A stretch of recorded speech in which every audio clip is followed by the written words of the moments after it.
As soon as his plane touched down from the G20 summit in Argentina, President Emmanuel Macron went directly to inspect the damage at the Arc de Triomphe.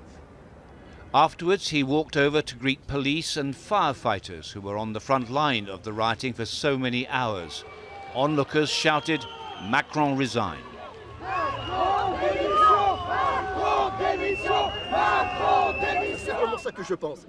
The problem is Macron loves the powerful, the bosses, the bankers. He loves the rich people.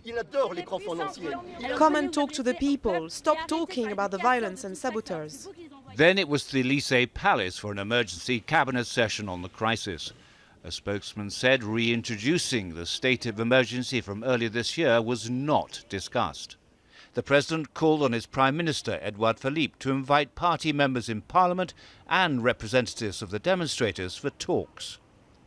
The real damage was caused by what's being described by police as a handful of extremists, determined to confront them and cause as much trouble as they could.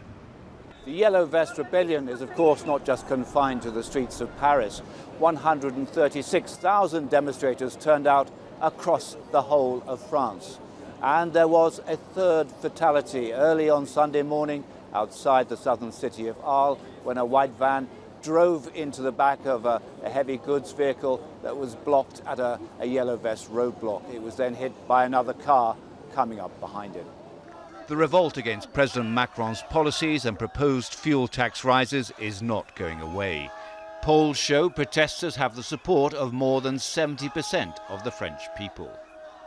Support for the president is languishing below 30%. David Chater, Al Jazeera, Paris.